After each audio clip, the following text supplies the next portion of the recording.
Hello.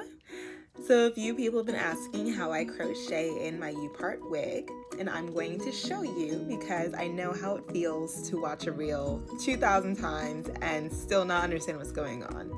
So I did my braid pattern. Here I have the parts that I'm going to leave out, which is really just my edges. But what's really important is just doing those 4 anchor braids.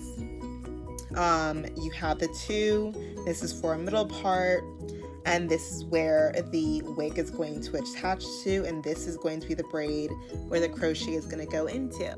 So what we're going to do now is we're going to take the wig, now that we have our braid pattern, and we're going to just put it on, and we're going to attach these combs to our anchor braids, and we're going to go right to the end of the braid right before you get to your leave out and secure your wig. Okay, so now that we have our wig on, we're going to start with one side. I'm going to start with this side, and you're going to take one piece and make sure you separate it from the rest of the hair, and you are going to take your crochet needle and you're going to stick it in, and you're going to stick your crochet needle in the direction opposite of where you want the hair to go. So I am putting it on this side because I want my hair to come out on the opposite side. And then it's in. And that's pretty much it. And you just do that all around. So I'm going to keep going, and I'm going to finish this side. Okay, so I finished this side, and I know you're wondering about this part.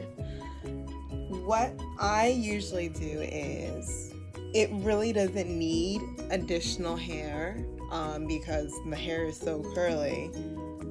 But what I do is the same technique, and I just bring it from the back and crochet that in. Now, I've done this method several times with this wig, and I've never experienced any damage to the wig or to my hair. But if you are concerned with damaging the wig that you just bought, which is understandable, then what you can do is you can use some clip-ins instead of using the hair from the wig. All you have to do is bring the clip-in, place the clip-in to the anchor braid, and you do the same method. You take your crochet needle, you want the hair to come this way so they can fall that way, so you're going to bring your needle in the opposite direction of where you want the hair to come. And you're going to bring it in, close the flap, pull it through, and there you go. Okay, so I have it all in, and I have this side using the clip-in method, this side using just the U-Part wig. And now what I'm going to do is going to take out my edges and have it blend into the hair. Now, I do this because I am really big on protective styling. This hair is a Kinknetics wig from Kinkistry, and my hair honestly blends really well with this texture. It mimics 4C hair, so I never have an issue blending. The thing is, my hair also shrinks because, true to 4C hair nature, my hair will shrink right back up to my scalp if I let it.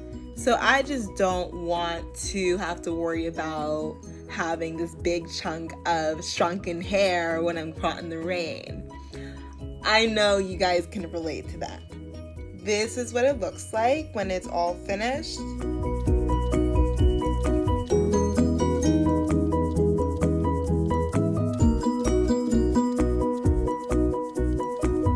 Okay, so the takedown.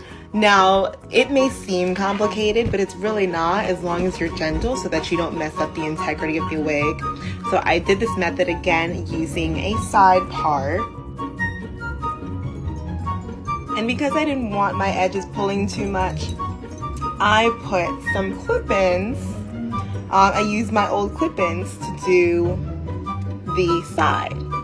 Now I have one here, and I crocheted this part. So all you do is slide it right through. And same goes for the other side. Separate the hair and pull it right